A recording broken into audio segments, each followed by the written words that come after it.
Greetings, everyone. Welcome back to the Sankofa series. This is session 4, The Brilliance of African and African American Invention.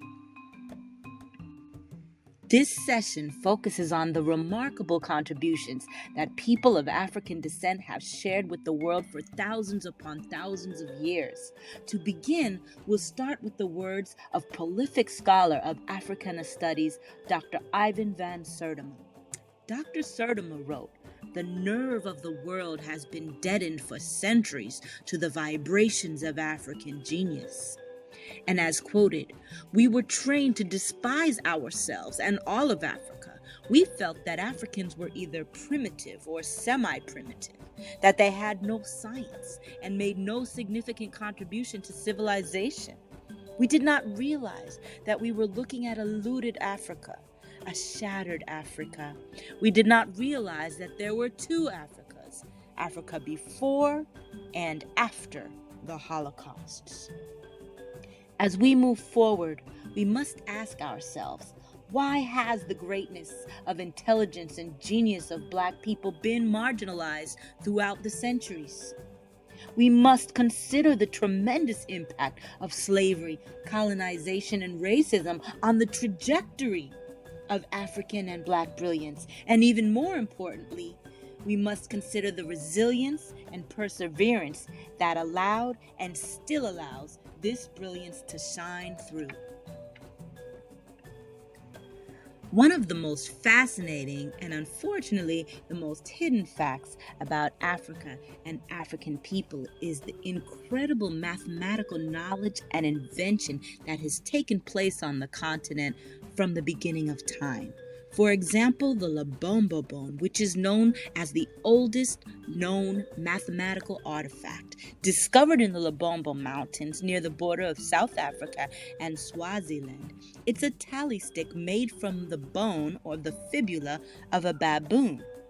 It dates back to approximately 44,200 to 43,000-year-olds by some scientists' account, far older than the Ishango bone, which we will look at next.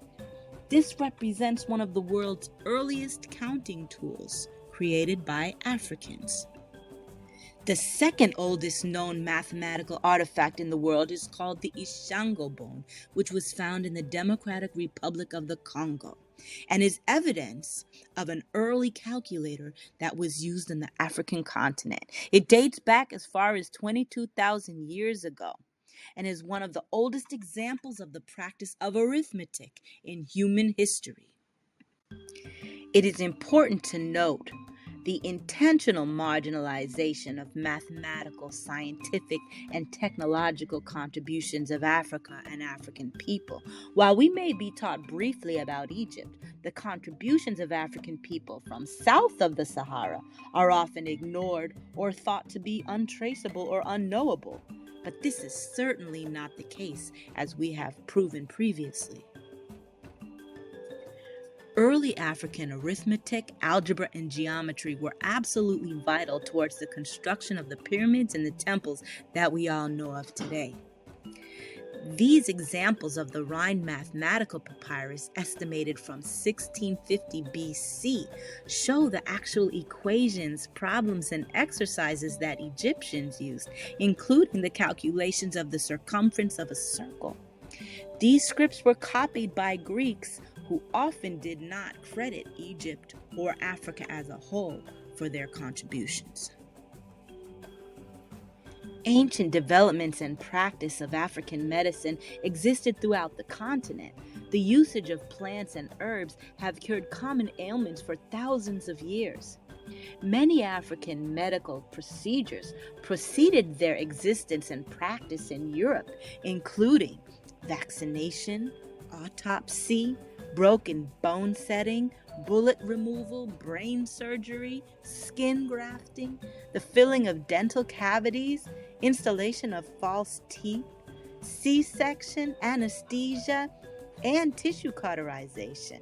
What's more is that Africans had extensive knowledge of antiseptic practice before Europe. Ancient African astronomy is exhibited in the Nabta Playa of Egypt, built more than 7,000 years ago. The Nabta Playa is the oldest stone circle in the world, used as an astronomical observatory. It aligned to constellations and stars, and is known as the Stonehenge in the Sahara.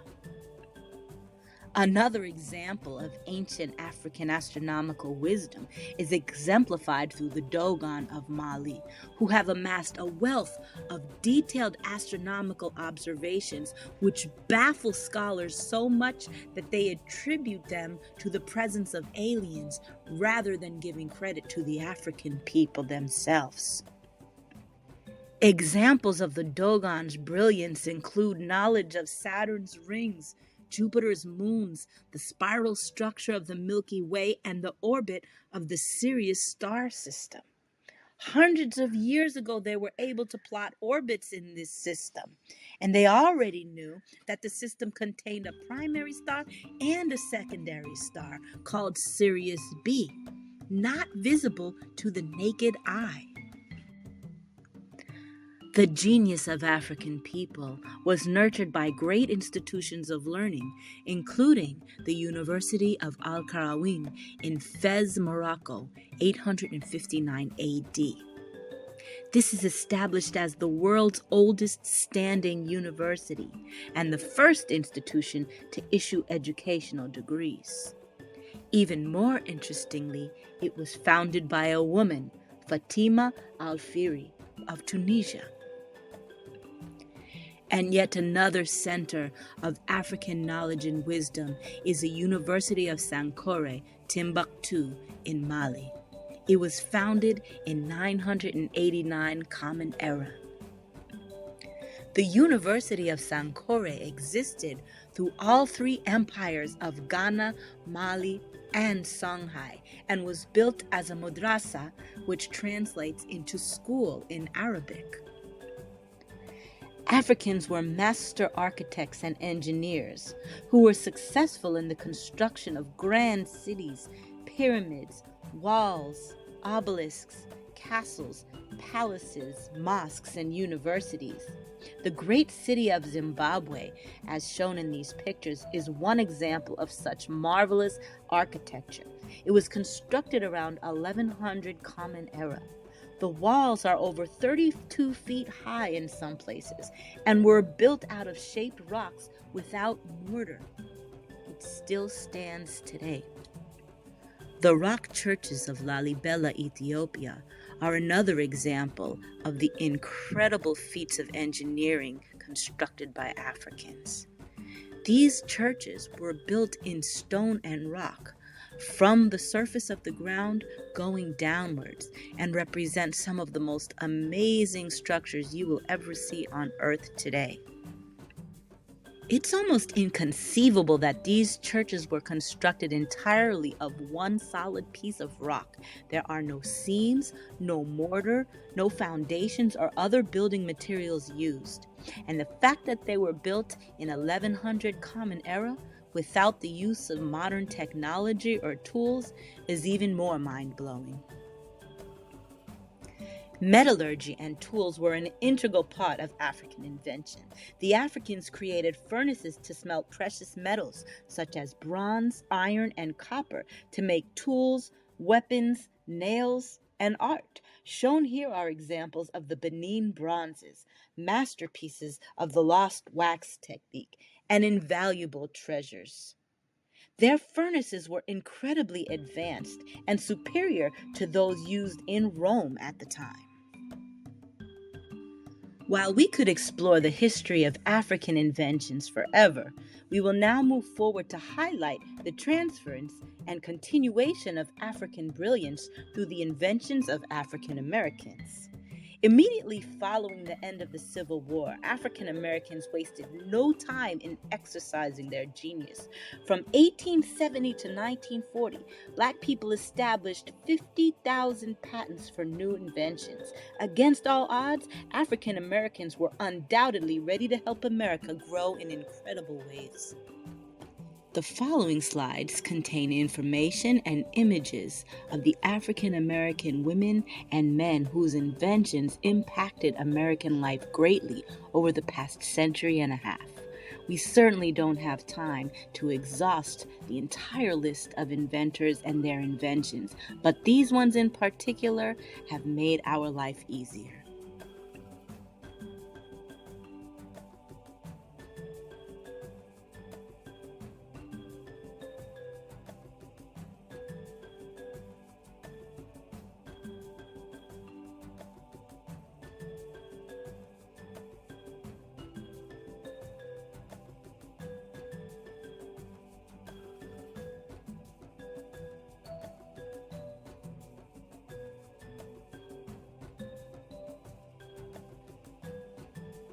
It is important to integrate the history of African and Black invention into our course content.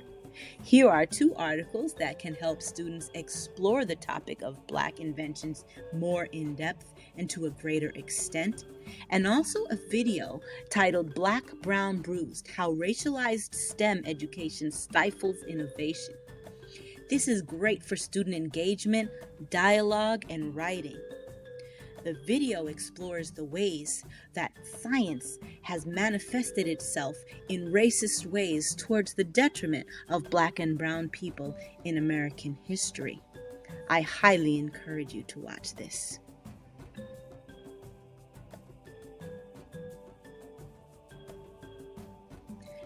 And once again, we thank you for your viewing of Session 4, African Brilliance in all of its glory.